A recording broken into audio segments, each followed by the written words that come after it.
Today, I'm speaking with Evan Nierman.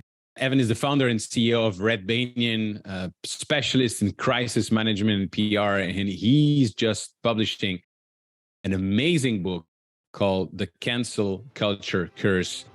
I strongly recommend you not only to buy his book, but also to listen to this conversation with Evan Nierman.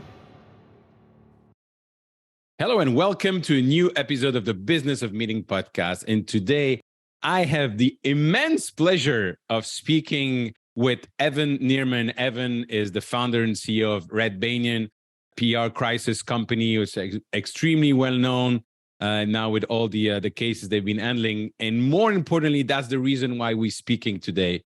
Evan is publishing The Cancel Culture Curse: From Rage to Redemption in a World Gone Mad.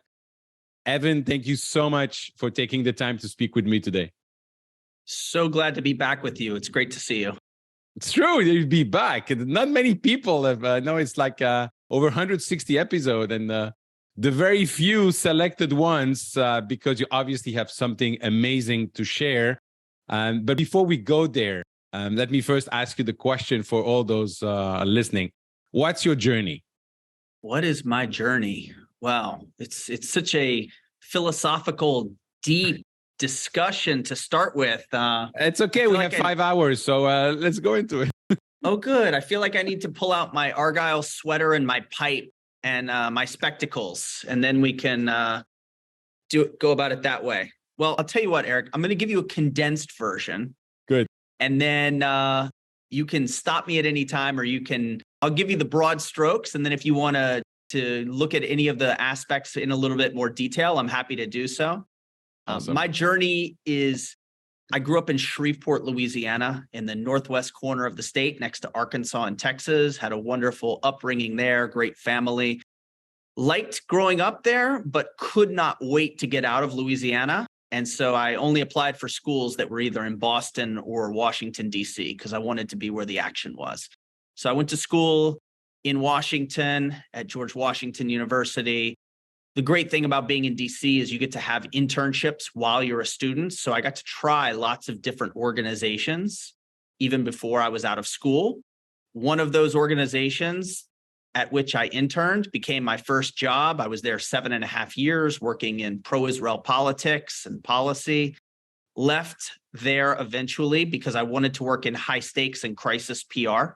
Worked for a very small firm that did some very interesting work for some very high profile clients, celebrities, CEOs, some foreign governments. Ultimately, though, I, at the time, wasn't happy at the firm because I didn't like the values of the firm. And at the time, I distinctly remember thinking to myself, one day I'm going to have a firm like this, but we're going to do things 100% differently than this agency. So before I made that leap to entrepreneurship, I first had a little stopover working in-house at a startup that had raised a lot of money. They moved me to Florida. So I ended up in South Florida, moved my whole family from Washington, D.C. to South Florida, worked at the startup for about 1.5 years, learned a ton about what it's like to interact with investors, raising money, all the challenges that come from exponential growth. And after about 1.5 years, I decided it's now or never. I need to start my own enterprise. And that way, if it succeeds, then I get the credit and I reap the rewards. And if it fails, I have no one to blame but myself. And so I set out to build the kind of place that I had been looking for when I was looking for jobs and consistently could not find. And amazing. I set out to create the culture where it would be a place where I would want to work, and we would get to do the kind of work that really empowered and changed the lives of our clients for the better. And so 11, 12 years in at Red Banyan, I'm right where I'm supposed to be. And, it's the funny thing about journeys is I've come to believe you are where you're supposed to be. And some of us, it's a more circuitous, longer route. Some people, it's short. But I'm very, very happy with where I am and the kind of work that we do. It's humbling and a pleasure to be able to work with such an amazing team. And that's how I feel. And it's amazing what you're building. And you're talking about culture was obviously the first factor in the success of a company. But it seems to me that every month you're opening a new office somewhere. There's other people joining you. Where are you today when it in terms of covering the US? It's a great question, and thanks for noticing. We try to stay active on social media just to practice what we preach and let people know what's going on. There's a concept that I wrote about in my first book called Press the Crisis, Truth. yeah, crisis averted. Exactly. And in that book, Crisis Averted, I talked about this concept of press the truth, which is you have to be out there today advocating for yourself. You have to be putting your message out there, because if you're not, someone else is going to.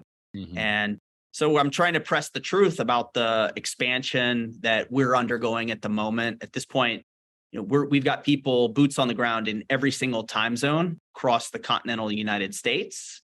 And we've got 30 full-time team members everywhere from, all the way out west in San Diego and Los Angeles to all the way east to Atlanta, South Florida, Philadelphia, New York. We've also got folks in Washington, D.C., Chicago, Denver, several other locations that I don't want to go give you the full list because I'm going to inevitably leave somebody out, and then I'm going to take some heat from my team. So I'll just say coast to coast, we've got you covered. And our clients come not just from across the United States, but we've actually got an increasing number of clients from around the world. And I think it's a testament to the interconnectedness of the internet, this new economy. Yeah. And, the ironic thing is, well before COVID, we were kind of pioneering the concept of flex time and remote work. And so when COVID happened, in terms of the technological infrastructure and whatnot, we already had everything in place. We'd been doing Zoom meetings well before anyone had ever heard of Zoom, and everything was in the cloud. So for us, it was a fortunate thing because it meant we didn't have to transition how we did our work day in, day out when COVID hit. And we've just continued on since then. That's awesome. And that's, I guess, when you are really expanding, that you don't want to mention all the office because you're afraid of missing one. You remind me of a friend. I was flying to a conference and we were sitting next to each other in the plane. And I had my company back then in Belgium, in Brussels, and obviously one office. And I was asking him, so how many offices you have? And he goes, I think we have 26. And I started laughing. I said, you realize what you just said now. But going back to what you've done with Crisis Averted, I love it, the book. I love what you're saying in there. I love listening to it because you recorded with your own voice. And I took your advice for my legacy project as well. So thank you very much. Now, we all hear about cancel culture. We hear about what I consider a disaster in terms of culture, in terms of democracy, in terms of country, where you have this tribe of people, those vultures. You use the word cancel vulture in your book. What triggered the need for you to write this book, The Cancel Culture Curse? I'm so glad you asked that question. Now, for me, this book was a labor of love. And I would say it's a love of democracy, and it's a love of America. And it comes from a deep-rooted sense of patriotism, because I still believe in this country. I believe this is the place that is a land of opportunity. I believe in the concepts that the founding fathers had in mind when they put down a Declaration of Independence, and they put down a constitution and then amended that constitution as necessary in order to give each of us who has the good fortune to live in this country, certain inalienable rights. I think America is off track at the moment. I think it's very scary. I think it's sad. I think it's frustrating. And I think we can and must do better. And so I wrote The Cancel Culture Curse along with my co-author, Mark Sachs, because I have this belief that if people better understand what cancel culture is and what it is not, and they understand the devastating impact that it has on people's lives when the cancel vultures swoop in to demonize them and attack them. And I think if people understand and we define cancel culture, you first have to define it before you can defeat it. So the idea with this book is, let's define cancel culture. Let's make it very clear what it is and what it isn't. The left likes to pretend like cancel culture doesn't exist, or they deny that it's even a thing. The right likes to call everything cancel culture. It's a catch-all, even in instances where there it's not cancel culture. So I wrote the book to try to create a framework for how we think about cancel culture, and then also to make the case that it's fundamentally un-American. And in the course of writing the book, it became clear to me, because of the work that I do day in, day out, our firm has worked with a number of individuals, high profile individuals, but mostly people who you've never heard of before, small businesses that have been targets of cancel culture. And I wanted people to understand, and so that we could share some of the strategies that we've used to guide them through this, to get to the other side, and give people a playbook so that they themselves, once you acquire a copy of this book and you spend the time to read it, it'll give you some concrete steps that you can take in order to make your company, your organization more prepared to deal should you have to face a cancel culture attack. And then also how to avoid it in the first place so that you don't get into trouble. And that's why I wrote it. That's my hope, is it'll stop people from participating in these internet takedowns and this mobbish behavior. And that also it will give some solace to the people who've had to face this, that they're not alone. And to also, in the end, convince my fellow Americans that cancel culture is not good for democracy. It's antithetical, and that we all have a role to play in trying to rebuild the type of society in which I think each of us really wants to live. And it's not a cancel culture world. Absolutely. Fully agree with that. And just to illustrate the point about patriotism, and I'm the only one in my street so far to have an American flag on my house. And I think it's sad. Some people consider, it's because you're conservative or because you're liberal, you're not going to do it. We all in the same country. And I see, for instance, where we're looking at all the demonstrations that are going on in Israel right now. What I'm very pleased to see is that whether you're on the left or whether you're on the right, everybody's coming with the flag. And that, to me, is the first sign, as well, was the Pledge of Allegiance, is the basis of the common ground and the common country. And I obviously am an immigrant, and that speaks a lot to me. But before we get into the examples, so you say we need to understand what cancel culture is. What is your definition of it?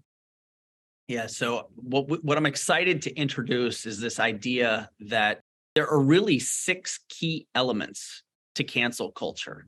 And we identified these elements based on prior research of sociologists and academics who came before, and then added some elements. And most of the earlier work focused on political witch hunts, which I think was a good place to start, because we hear that term bandied about in the press all the time: witch hunt, witch hunt, witch hunt.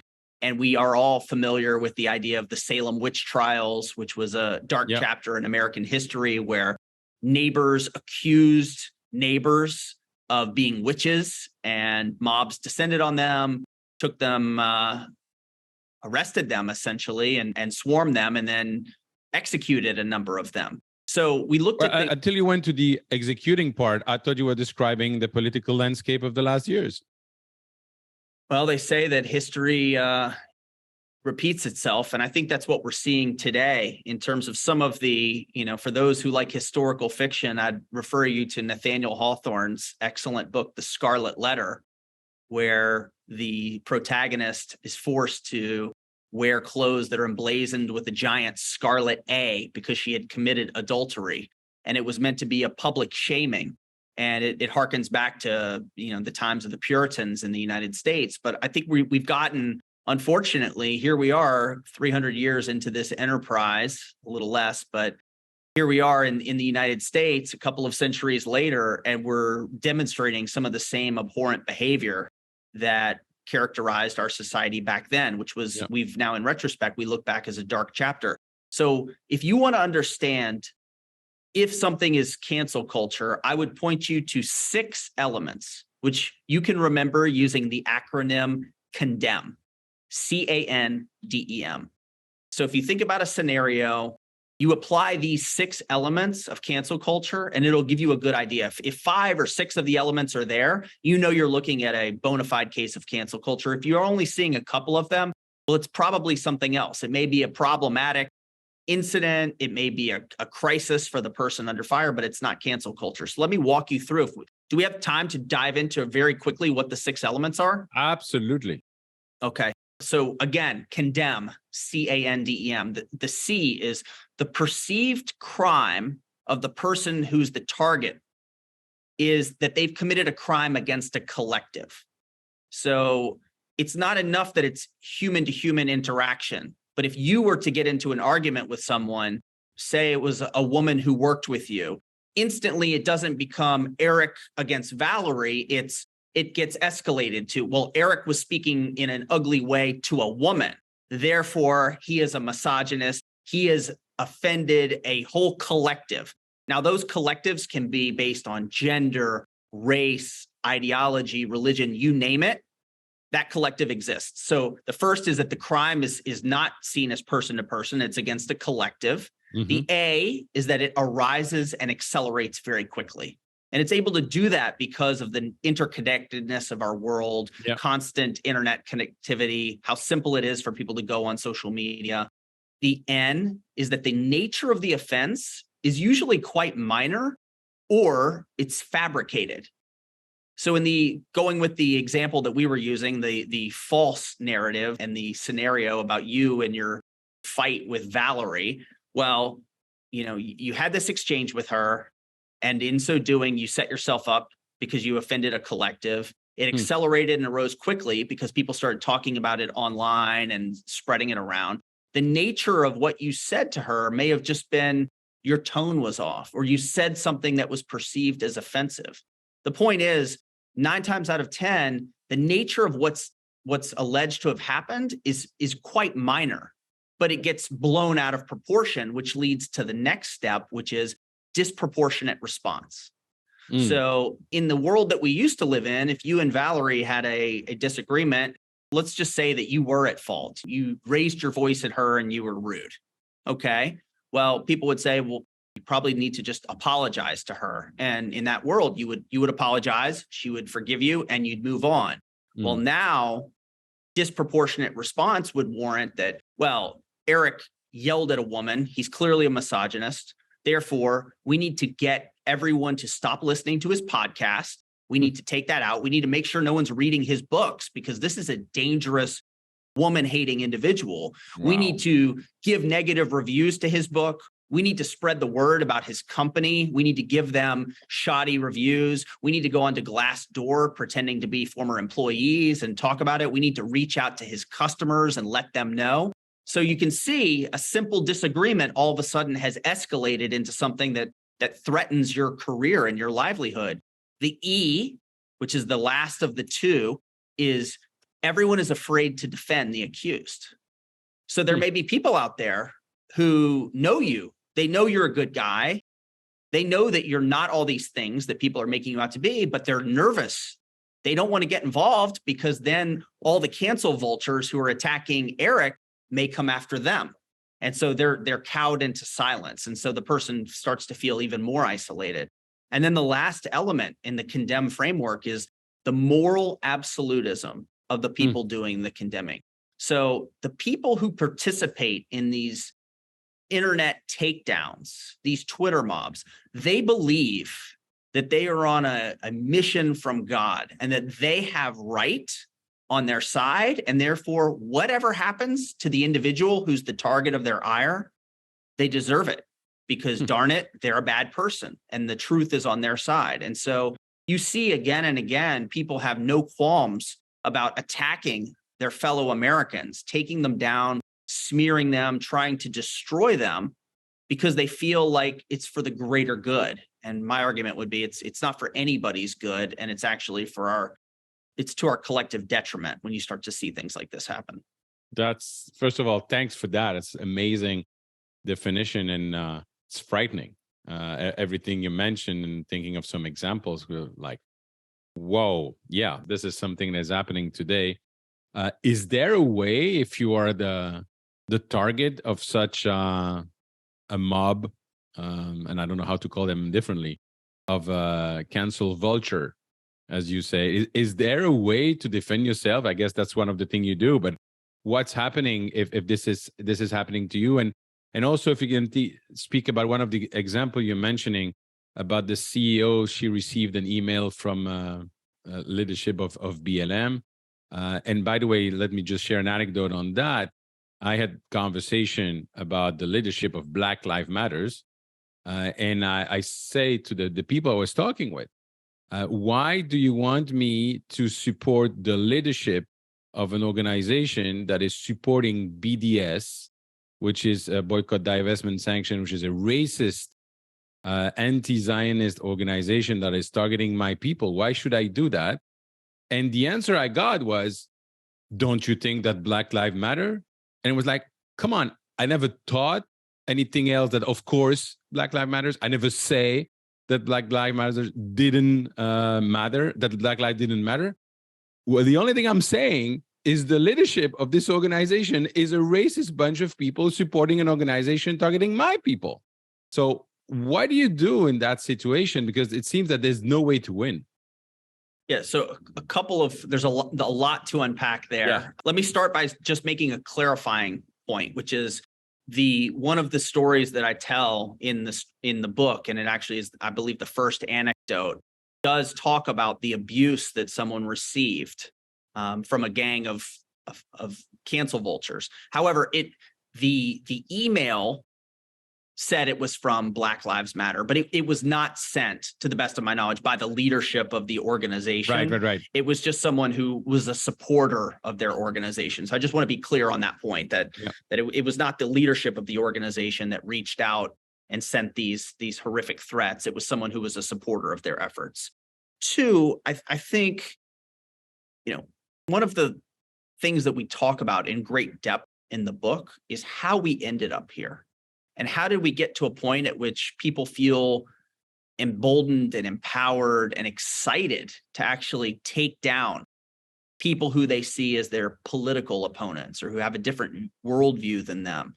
And I think language is a tricky thing. And there's something called manufactured consent, which when you speak about certain things, you can do so in a way that then co-opts anyone into your way of thinking. And if you use that language, and I think the right and the left both do this. And I think actually that naming the organization Black Lives Matter, that in a way is manufactured consent, because only the most unrepentant, disgusting racists would ever make the point Black lives don't matter. Correct. So at the same time, it's a very dangerous thing for people to get canceled. And this has happened over and over again. If they react to Black Lives Matter, or they're asked to give an opinion and they say, oh, yeah, of course, Black Lives Matter. All lives matter. Well, we've reached this Orwellian moment in time where if someone says all lives matter, it is perceived as a reaffirmation that they're saying that Black lives don't matter, or it's a denial that Black lives matter. Again, it's the name of the organization. It's very confusing because it's a concept, but it's also the name of the organization. And I think, individuals like yourself who are willing to be critical outwardly and publicly about the organization, it can easily get misconstrued that, for instance, if you raise questions about why the leadership of Black Lives Matter is supporting an anti-Semitic practice like the boycott, divest, and sanctions movement against targeting the one Jewish state, it's very easy for people to say, well, look, this is the problem. Eric Rosenberg is saying he doesn't believe Black Lives Matter, whereas I don't believe that that's what you're saying at all. Of course. But it's unfortunate because it's become a zero-sum game in this country. Now, to the question of what do you do, or how is there a way to survive? The answer is yes. And increasingly, what's become clear, and I've observed this in our own work with people who've experienced cancel culture, is, and let me be very clear, it's not going to be an easy or painless exercise to survive being targeted in a cancel culture attack. But there are things that you can do, and I would argue you must do in order to survive it. And first and foremost is to simply refuse to be canceled. So let that sink in for just a moment. If the whole world is telling you, you have to go away, you're a pariah, you're being abused, you're subject to all this, that's what they want.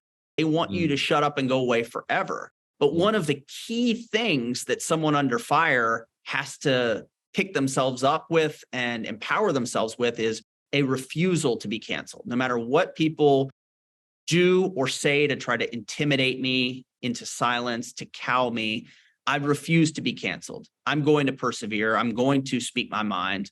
So that's one thing. I think a corollary to that is if you've done something for which you're being ridiculed, but it doesn't actually warrant an apology, my advice would be don't apologize. Before you apologize, know both what you're apologizing for and to whom you're apologizing.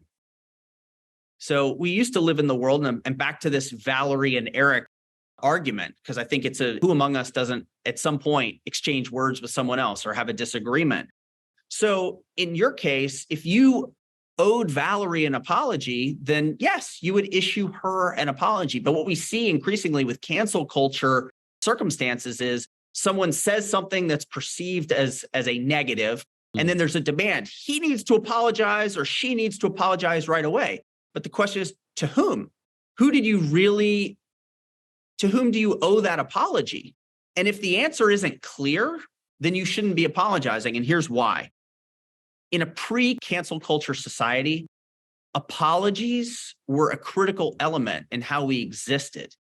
Someone would make a mistake, they would ask for absolution, and they would receive it.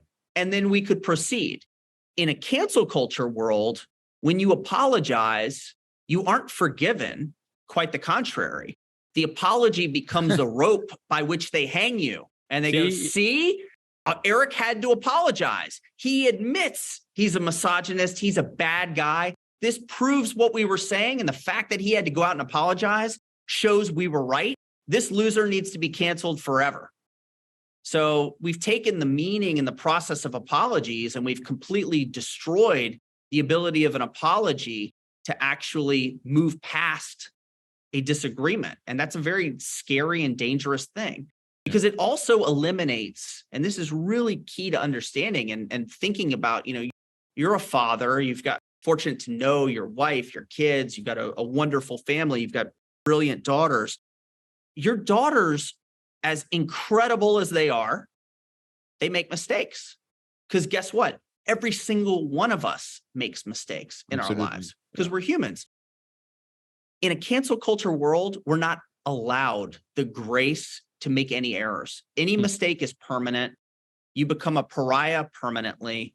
And there's so much learning and growth that comes from making mistakes and then moving past them. And if we deny our children and the next generation the opportunity to make mistakes, and they have to live in fear that anything they do or say can and will be used against them forever, that's a scary prospect. Yes. In his book, Trust Me, I'm Lying, Ryan Holiday described the world of bloggers and the fact that they paid by the page that they produce, not by the accuracy of what they write about. And there's also that extend to me the role of the media. Where is the rush to be the first to speak about something, where they will trash the life of people just to be the first to have a so-called scoop, which is not. What is, in your opinion, the role of the media in the cancel culture? And shouldn't true journalists, and I mean people that are really independent and are seeking for the truth, shouldn't they be more vocal? And what newspaper can we read today that is not biased towards one side or the other? What is the role of the media in that cancel culture?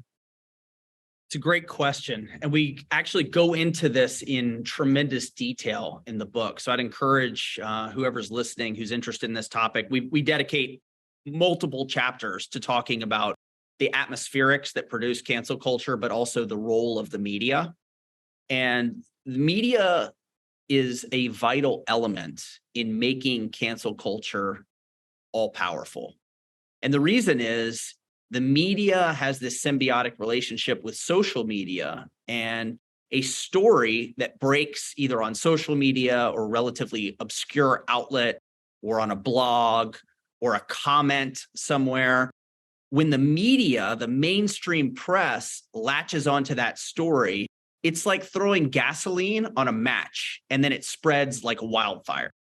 So the media is culpable because they pour the gasoline on and then they fan those flames and then the story spreads. So that's why, in instances where we get involved, oftentimes what we're trying to do is to keep the mainstream press from jumping on a manufactured scandal and thereby amplifying it even more. The line between journalism and entertainment has become completely blurred in this country. And you raise a really important point about bloggers, vloggers, influencers. Every couple of years, we have a new podcasters. Every couple of years, there's a new technological innovation, and it's like an amoeba that's just kind of moving from one shape to the next. But what's lost here is journalistic ethics, principles, and a journalistic process. Yes. And what people have to understand is, I get that not everybody works day in, day out with reporters. I know you're in the press all the time. My work necessitates having tons of relationship and contact with the media. A lot of people don't understand that an influencer has tremendous power because they have a huge audience, but they don't necessarily undergo a process of fact checking. Yep. Giving a fair opportunity for the person that they're writing about to defend himself or herself. And so there's a huge gap that exists between blogs and user-generated content, which we all can produce, versus outlets that are held to a different set of standards and for which you would expect there to be a journalistic process. And you're absolutely right. The desire for a scoop is the main thing that motivates a lot of journalists and also people who are playing journalists on the internet. And so they want to get something out. They want to provide a hot take. They want to spread a story around. But we know from statistics that negative information spreads faster than positive, that fake news on social media is spread exponentially more and at a faster clip than real things. And so it's a dangerous time. And there's actually a whole chapter in the book that talks about teaching our children. And one of the things, a couple of the aspects that I mentioned there is we have to educate our kids to understand the difference between what's journalism and what isn't. We have to make them more critical reviewers of content that they find on the web so they can know whether it's credible or it's not credible, et cetera. And that we need to encourage them to think and develop their rational thinking skills and not just to accept that something that you read somewhere is true. I also think it's going to become increasingly harder in the coming years because of AI. And so I think you think of Chat GPT and its competitors, or you think of these deep fakes, which are photographs that appear to be very real, but they're computer generated. It's going to complicate our world even more, and it's going to create even more instances of fabricated, falsified cancel culture attacks. And so I do worry about that.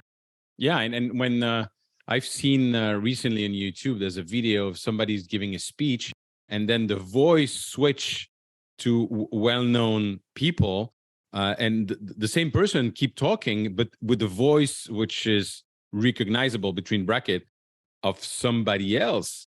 I mean, it's insane. It's fun on one way. And on the other hand, it's just like, oh my goodness, what's going to happen?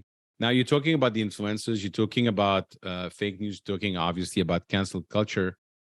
When you see people that I personally consider as stupid, like Kanye West, like Gigi Hadid, like the Trevor Noah of this world, how can you fight against people that have, like them, who have millions of followers? And if they say that the sky is yellow, everybody's going to believe that the sky is yellow. And most people won't even think further than, oh, I've read it there.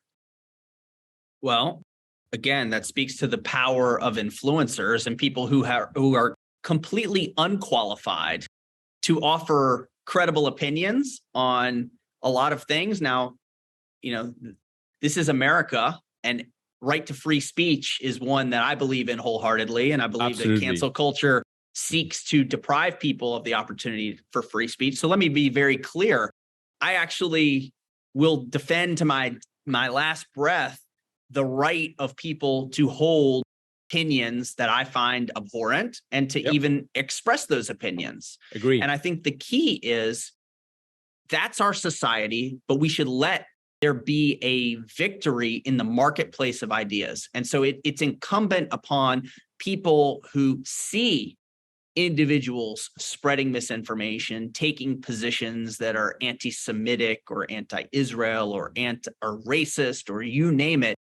We have an opportunity and a duty to challenge that information. And that's why I think fighting cancel culture is such to me, it speaks to what we have to do is canceling people and shutting them down is not the answer. More debate is what we need. Yep. And so in an instance where someone is espousing dangerous or despicable ideas and they're getting play in the marketplace of ideas because that person has a following, well, then you have to challenge those ideas with other information. What we need is not more cancellations, but more debate, more discussion. And so I think, again, it comes back to this concept of you have to press the truth. So if you see information that's out there and you know it's not true, or you think that it's harmful, you have a duty to speak out against it. Let me be very clear. I'm not saying that just because someone says something you don't like, that you should become a cancel vulture. I'm not suggesting that you attack the person and employ an ad hominem attack. I'm suggesting attack their argument, argue on the basis of information, have a debate of ideas. That's what this country is founded upon. And so have that debate, but don't resort to attacking the individual or trying to silence her or him and, going about it that way. Yeah. And I think also that, and that's part of the world we live in, but some people that are very well known, doesn't mean that they should have an opinion, or that they are a specialist in everything. And I always laugh and I love this monologue of Ricky Gervais at the opening of the Golden Globe when he's telling all the actors, if you win something, come on stage, thank your mom, thank your producer, and get the F out of here, because you have no right to tell us how we should be living our life. I just love it. Yeah. But to come back to what you're saying about the free speech and how what I call the cancel culture mob is using that. I don't remember the person that was actually prevented from speaking in the university. I don't know if it was in Stanford and Berkeley. And the people that were shouting and basically preventing that person from speaking said that it is my right, it is my freedom of speech to prevent that person from speaking. That is not a debate of ideas anymore. No. And people should have the right to assembly and the right to protest. Yeah. But, if you look at the Constitution and you read it closely and you look at what the founders were up to, it was to create rights. They were very tuned to the idea that an individual's rights shouldn't infringe on other people's rights.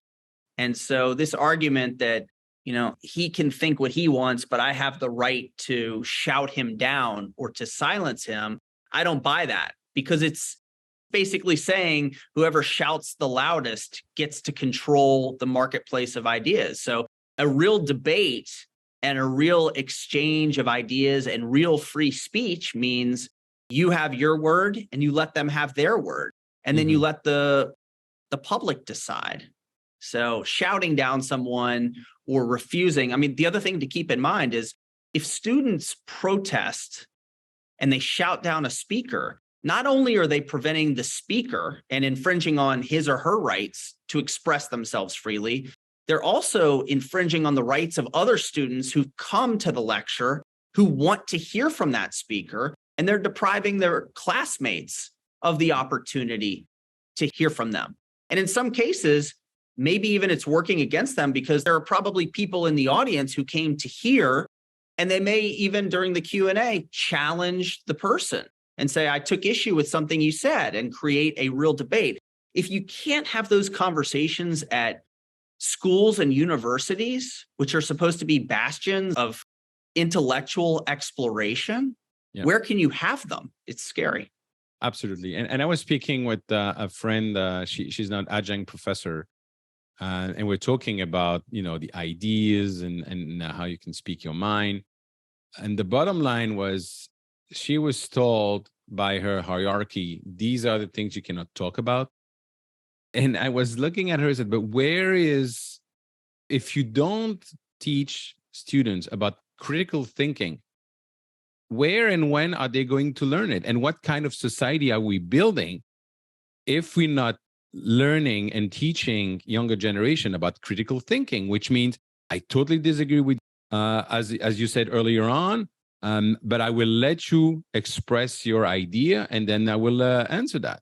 What kind of society are we building with that? A broken one is the answer, and not the one that it's fundamentally un-American and it's anti-intellectual. And I think that part of the problem, and there's an interconnectedness between our politics and the partisan nature of our politics, and then the activism that's happening on both sides of the political aisle. And I read a book recently called "What's Our Problem" by Tim Urban, which I would highly recommend to all of your listeners to give it a listen, because it's a really insightful read. And in that book, he explains the difference between low rung thinking versus high rung. And we've reached a critical point in our country where it's the loudest, most anti-intellectual people who are making the most noise, and they're dominating the conversations. And yes, we need to teach our kids to be critical thinkers and to come up with their own ideas, not to tell them this is the orthodoxy. This is what you must believe. And it gets even worse than that, because then it extends into, we're telling you something that you have to believe. And if you don't accept it, and if you don't agree, and if you don't give your tacit approval, we're going to brand you with the worst labels that people can have: racist, misogynist, bigot, transphobe. These are the types of terms that are being bandied about, whether or not there's any basis in reality for it. And it's a silencing, and it's anti-American, and it's antithetical. What you don't want to see, whether this is what's happening on the campuses or as relates to cancel culture itself, is you see people going about advancing either conservative or liberal views, but in the most illiberal way. Yes, absolutely. In the book, you mentioned as well, why is it so difficult to cancel politicians? Can you touch on that? Yeah, well, politicians. I can see your smile. For those watching this podcast on YouTube, is like, you could tell the professional, the guy who knows exactly what's happening there in this world. So tell us about why it's difficult to cancel politicians. So the reason, I'll start with why it's easy and why people seem to get a kick out of canceling everyday people or celebrities, is because there's a disharmony, or there's cognitive dissonance between the person you thought they were and then this accusation of wrongdoing that then changes how you perceive the person. With politicians, I think you're starting at a place where everyone assumes the worst about them. So our own collective assumption, and this is based on polling about whether people think members of Congress are trustworthy or doing a good job, what are their approval ratings, is our assumption is that political leaders are a bunch of self-interested, corrupt liars who will do and say anything to hold on to power, advance their political narrative. And that's what they're about. They're in it for themselves, and they're unlikable and distrustful. So when you start with that as the baseline, if something happens, you're like, oh, that politician said something stupid? Well, yeah, I expect that. Or they said something distasteful or objectionable. You don't even think twice about it. You think it's par for the course. The other thing to understand about politicians is, the worst part about getting canceled, and I mentioned this as one of the 6 condemn elements, that everyone's afraid to defend the accused. That element goes away entirely if you start looking at the political landscape, because politicians have a mob to defend them. They have a team who, no matter what, they've got their back. And that is their party faithful. It is the people who are their supporters, the people who are ideological supporters of a certain political party. It's the political infrastructure behind every politician. They have a party, they have a group, they have a tribe to which they belong. So while the average person is instantly isolated, no one will come to their defense. On the contrary, a politician has a built-in moat and stone fortress built around them. And so you see it when politicians are accused of, and in some cases, rightly so. When I say accused, it's more like pointed out that they've done or said something horrendous.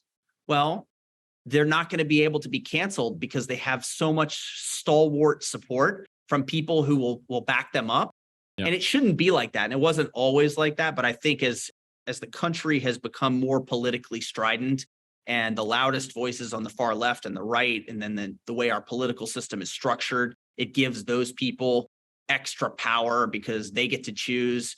These are the primary voters. These are the most motivated. So you end up with more extremist candidates coming from the left and the right. But that's the short answer to why politicians cannot be canceled. The other thing is politicians, by and large, they adhere to the tenet that I outlined, which was they refuse to be canceled. So it's very rare today. If you see a politician who's accused of something and they instantly say, I accept responsibility and I'm going to resign or something along those lines, you let me know, Eric, because I know you follow it closely. It just doesn't happen as much anymore. And the parties themselves don't self-police in the way that they used to. The measure of what's deemed acceptable behavior or conduct has gotten so big so quickly that, my hope is that we will come back to a time where there are certain mores, there are certain expectations that we demand from all of our leaders, not being rude, not heckling people from the other party, not interrupting speeches, not doing outrageous PR stunts. But that's unfortunately where we are right now. And again, thank you for sharing that, Evan. And I would listen and talk to you for hours. Unfortunately, with the format of the podcast, I just want to ask a last question for today. Sure. And sometimes I also wonder how much of countries that hate us are actually using social media to continue to divide us and to promote this cancel culture. I guess that may be another book you'll be writing one day. But Ooh, that's a good point. People are already asking me what the next one's going to be. I'm like, guys, the book hasn't even launched. It launches in a week and people are already haranguing me about what's next. But I've actually got some ideas about what's next. Exactly. Okay. Then I want to ask you that now. I don't keep it a secret, but I would just want to ask you to give us some hope, because today, and it's one of your chapter in the book, it's the perfect storm. Cancel culture is real. Cancel culture is happening. To your previous point on your wish for the future, that people can finally come back together and at least have a debate and not shutting off others. What do you think is going to happen in the future, and when can we hope to come back to a little more normal conversation with people who disagree with you? I hope sooner rather than later. And my deepest wish is that this book will contribute in some small way to moving us back toward that time where people could have a political disagreement, but they could still be friends, where they could not just surround themselves socially, people who are like-minded in these echo chambers. I think we lose perspective sometimes because we're very focused on ourselves and we're very focused on the here and now. And I was actually thinking about this just the other day as I was driving home. And there have been significant challenges to every generation of Americans who've come before. And in some ways, I think things can feel very unstable. There's a lot of concern in the world. There's a lot of unknown. There's a lot of acrimony.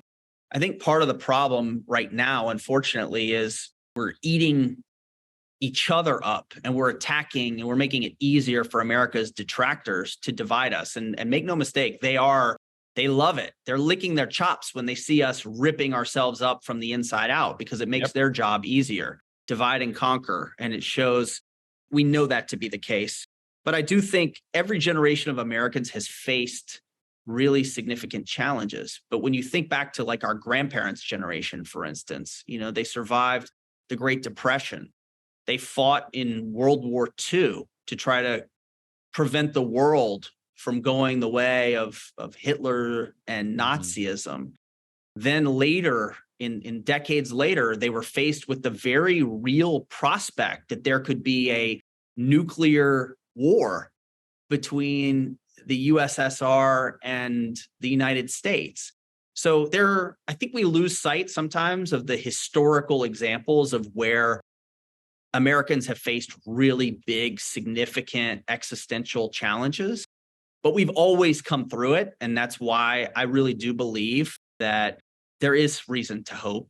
And there are lots of things that are imperfect, but if we remain committed to trying to improve a little bit each day and to try to move away from disparaging each other, try to make this country a little bit kinder, treating people with a little more forgiveness, a little more respect, being willing to forgive when someone does make a mistake, not demanding the most draconian punishments.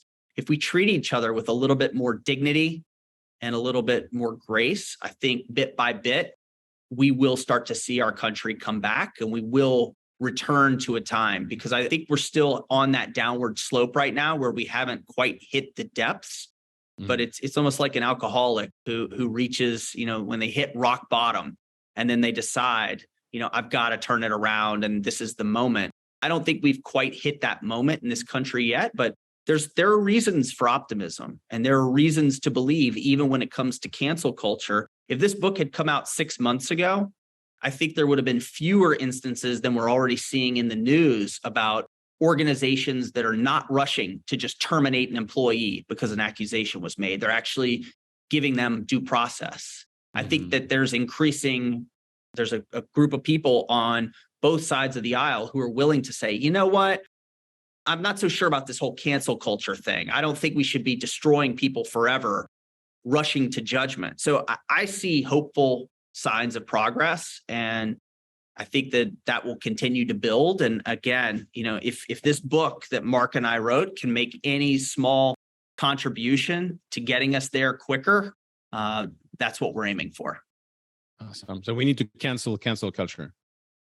Yes, I actually I have a quote in the book to open up chapter 1, and it says, "The only thing we have to cancel is cancel culture itself."